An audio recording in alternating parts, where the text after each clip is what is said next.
జగన్మోహన్ రెడ్డి గారి పరిస్థితి, జగన్మోహన్ రెడ్డి గారి స్టైల్ ఎలా ఉందంట? ఆయనది ఏంటంటే ర్యాపిడ్ ఫైర్ అండి. ఆ! ఆయన నాకే చెప్పారు ఒకసారి లిఫ్ట్లో ప్రయాణం చేస్తున్నప్పుడు, హ్మ్. అన్నా ఆ! ఇప్పుడు మనం ఇదంతా T20 ఆడుతున్నాం. ఇది ఇంత T20. పూర్వంలో లాగా లిమిటెడ్ ఓవర్స్ కాదు, టెస్ట్ మ్యాచ్ అంతకుండా కాదు. హ్మ్. ఇది T20 క్రికెట్ మ్యాచ్. హ్మ్. ఏ రోజుకి ఆ రోజే మన పర్ఫార్మెన్స్ హ్మ్. అని ఒక దృక్పథంతో ఆయన ఉండేవారు. అవును. దాంతో ఏదో ఒక నిర్ణయం త్వరగా తీసేసుకోవాలి. అది. అంతేగాని హ్మ్. ఈ నిర్ణయం బాగా నలగాలి, నలుగురిని సంప్రదించాలి, హ్మ్. అందరినీ తెలుసుకోవాలి, అందరి అభిప్రాయాలు తెలుసుకోవాలి, హ్మ్. ఇంకా లోతుగా పోవాలి. ఇతనికి అనుభవం ఉందా, మనకు సలహా ఇస్తున్న వాడికి అనుభవం ఉందా, హ్మ్. ఇతని బ్యాక్గ్రౌండ్ ఏమిటి, హ్మ్. ఈ బ్యాక్గ్రౌండ్లో ఎవరికి మంచి అనుభవం ఉన్నది హ్మ్. వాళ్ళని సంప్రదిద్దామా, హ్మ్. ఇలాంటి ఆ దూరపు ఆలోచన నాకు కనిపించలేదండి. హ్మ్. ఒక నిర్ణయం తీసుకోవాలి, అది. నీకు బాగా తెలుసని నేను భావిస్తున్నాను కాబట్టి నిర్ణయం తీసేసుకోవడమే. తీసుకోవడం. కొన్నిసార్లు ఆయన ముందుగానే ఆలోచన చేసేవాడు, హ్మ్. మరి ఆ నిర్ణయం మంచిది అని భావించేవాడు, హ్మ్. ఆ నిర్ణయాన్ని ప్రకటించేసేవాడు. అది. సపోజ్ మనం దాన్ని ఏమన్నా సవరణ చేయడానికి ప్రయత్నం చేస్తే ఆ! అది వద్దన్నా అది పక్కన పెట్టేసి అది అయిపోయింది అలాగూ, హ్మ్. ఇంకేమైనా ఉంటే చెప్పు అనేవారు. అది. సో ఆ విధంగా ఈయన క్విక్ డెసిషన్ మేకింగ్, అవును. ర్యాపిడ్ ఫైరింగ్ లాగా ఉండేది ఈయనతో. అవును. అన్నీ త్వరగా నిర్ణయాలు చేసేసేయాలి. హ్మ్. అంత త్వరగా నిర్ణయం చేసిన తర్వాత అమలు చేసేటప్పుడు సమస్యలు వస్తాయేమో కదా ఆ! అని మనం చెప్తే, ఆ అవును. తర్వాత చూద్దాం, అమలు చేసినప్పుడు చూద్దాం ఓకే. అనేవారు. కానీ హ్మ్. అందుకే మనం చూస్తున్నాం ఆయన ప్రభుత్వంలో హ్మ్. అనేక ఆర్డర్స్ కోర్టు కొట్టేయడం కానీ, అవునండి. స్టే ఆర్డర్స్ ఇవ్వడం కానీ అలాంటివి జరుగుతున్నాయి. జరుగుతున్నాయి. అవన్నీ కూడా ఎప్పుడు లేని విధంగా అండి. అవన్నీ కొంచెం మరి ప్రభుత్వానికి అది పరాభవం కింద భావించాలి హ్మ్. యాక్చువల్గా. హ్మ్. బట్ ఆయన దృష్టి ఇలా ఉంటుంది, ఆయన ఆలోచన అలా ఉంటుంది. అది ఆయన శైలి అండి. అంటే మార్నింగ్ ఎన్ని గంటలు లేస్తారంటారు ఇప్పుడు సీఎం గారు? అంటే ఒక్కొక్కళ్ళది ఒక్కొక్క రకమైన అంటే అలవాటు అండి. మీరు చూసుంటారు కదా అంటే సుమారుగా 9:30కి ఆయన మొదట కలుస్తారండి, 9:30కి. సుమారుగా అప్పట్లో. అంటే చాలా మంది ఏమంటారంటే పొద్దున్నే 5 గంటలు లేస్తారు, ఎక్సర్సైజ్ చేస్తారు.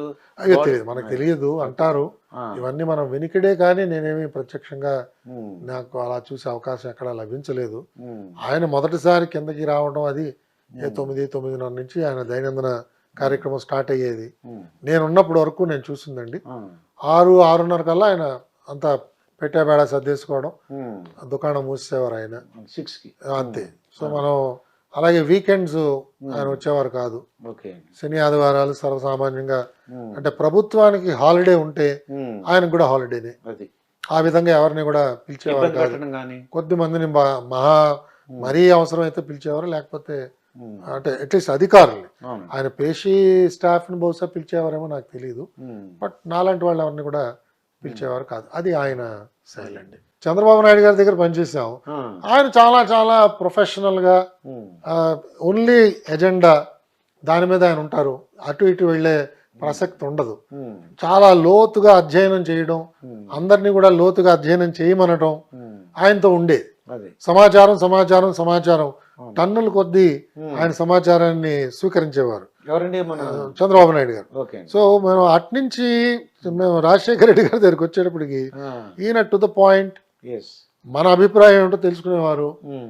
ఇద్దరు అభిప్రాయాలతో కనుక విభేదిస్తుంటే మీటింగ్లో హ్మ్. ఒక ఫైనాన్స్ ఆఫీసరు ఇంకొక ఆఫీసరు, హ్మ్. మీ ఇద్దరి మధ్యన కొంత భేదాభిప్రాయాలు ఉన్నాయి, హ్మ్.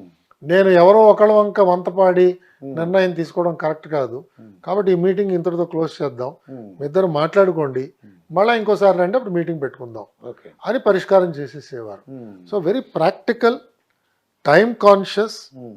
ఇన్ఫార్మల్గా ఉండేవారు, నవ్వుతూ కూర్చునేవారు, చాలా సూక్ష్మంగా ఆయన గ్రహించేవారు మనం చెప్పిన విషయాలు, దానికి ఉండే పర్యవసనాలను వెంటనే ఆలోచన చేయగలిగేవారు. సో ఆయన ఒక రకమైన శైలితో రాజశేఖర రెడ్డి గారు ఉండేవారు. ఇలా ఒక్కొక్క చంద్రబాబు నాయుడు గారు అండి. అదే చెప్పాను, చంద్రబాబు నాయుడు గారు ఎంత సమయం అయినా కూడా దాన్ని చాలా లోతుగా పరిశీలన చేసేవారు. అదే వాళ్ళు మేము టీవీలో చూసామండి, పొద్దున్న మొదలు పెడితే ఈవినింగ్ వరకు లంచ్ అలాగా, తర్వాత ఈవినింగ్ అంటే ఆయనకి ప్రభుత్వ నిర్ణయమే చాలా ప్రధానమైనది. ఆ తీసుకున్న నిర్ణయం తొందరపాటుగా తీసుకున్నారు అనే అభిప్రాయం కలిగించకూడదు. అలాగే ఎవరెవరు దీంట్లో ఈ పనిలో మనకు ఉపయోగపడతారో, ఎవరిని సంప్రదించాలో వాళ్ళందరినీ సంప్రదించాలి, ఎవరిని పక్కన పెట్టడానికి లేదు. ఇలా కొన్ని సూత్రాలు ఆయన మనసులో ఆయన పెట్టుకున్నారు. ఉమ్. ఇంకా అలసట అన్నది లేదు. అది. మనిషి ఒకసారి సమావేశంలో కూర్చున్నారంటే ఉమ్. ఆయనలో కదలిక ఏమి ఉండదు. ఉమ్. ఒక కుర్చీలో ఒకలా కూర్చున్నారంటే ఉమ్. ఆ 3 గంటలు 6 గంటలు అదే పోస్చర్లో ఉమ్. మీటింగ్ అంతా కూడా ఆయన చేస్తారు. అది. అంత ఓపిక. ఆ విధంగా సమావేశాల్లో ఆయన ఉండేవారు. ఉమ్. రాత్రి అయిపోయింది, 12 అయింది, ఉమ్. ఆ టైంలో కూడా ఇంకా డీటెయిల్స్ అడుగుతూ ఉంటారు ఆయన. ఉమ్. ఏదో ఒక నిర్ణయం తీసేసుకోవచ్చు కదా ఆ. అనే ధోరణి ఉండదు. అది. అది ఆయన శైలి. ఉమ్. ఆ విధంగా చేసేవారు. అలాగే ఇంకా ఏమన్నా ఇంప్రూవ్మెంట్ చేయడానికి స్కోప్ ఉన్నదా, లేదా ఇదేనా, ఇది అంతిమ స్థాయికి మనం చేరామా, ఉమ్. ఇంకా ఏమైనా ఇంప్రూవ్ చేయొచ్చా, ఇంకా ఏమన్నా దీంట్లో నగిషీలు చేయొచ్చా, ఇంకా ఏమన్నా కొత్త అంశాలు ఏమన్నా చేర్చచ్చా, ఉమ్. అమలు చేసే ముందు ఇంకా ఏమైనా ఆలోచన చేయొచ్చా, ఉమ్. వాళ్ళని సంప్రదించచ్చా, వీళ్ళని సంప్రదించచ్చా, ఉమ్. ఇలాగ బహుముఖంగా అవును. ఆయన ఆలోచన చేసేవాడు. అది ఆయన శైలి. అవును. ఇలా ఒక్కొక్కళ్ళది. మా జగన్మోహన్ రెడ్డి గారి ప్రస్తుత జగన్మోహన్ రెడ్డి గారి స్టైల్ ఎలా ఉందంటే ఆయన ఏంటంటే ర్యాపిడ్ ఫైర్ అండి. ఆ.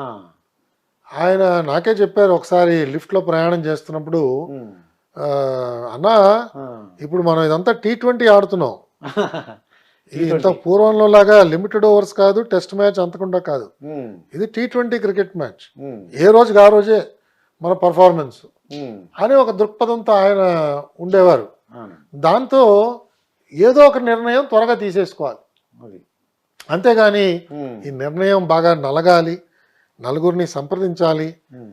అందరినీ తెలుసుకోవాలి, అందరి అభిప్రాయాలు తెలుసుకోవాలి, ఉమ్. ఇంకా లోతుగా పోవాలి. ఇతనికి అనుభవం ఉందా, మనకి సలహా ఇస్తున్న వాడికి అనుభవం ఉందా, ఉమ్. ఇతని బ్యాక్గ్రౌండ్ ఏమిటి, ఉమ్. ఈ బ్యాక్గ్రౌండ్లో ఎవరికి మంచి అనుభవం ఉన్నది వాళ్ళని సంప్రదిద్దామా, ఉమ్.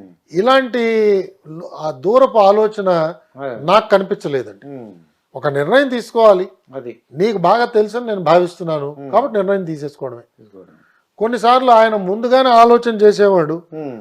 మరి ఆ నిర్ణయం మంచిది అని భావించేవాడు, ఉమ్. ఆ నిర్ణయాన్ని ప్రకటించేసేవాడు. అది. సపోజ్ మనం దాన్ని ఏమన్నా సవరణ చేయడానికి ప్రయత్నం చేస్తే ఆ. అది వద్దన్నా అది పక్కన పెట్టేసి అది అయిపోయింది అలాగూ, ఇంకేమైనా ఉంటే చెప్పు అనేవారు. అది. సో ఆ విధంగా ఈయన క్విక్ డెసిషన్ మేకింగ్, అవును. ర్యాపిడ్ ఫైరింగ్ లాగా ఉండేది ఈయనతో.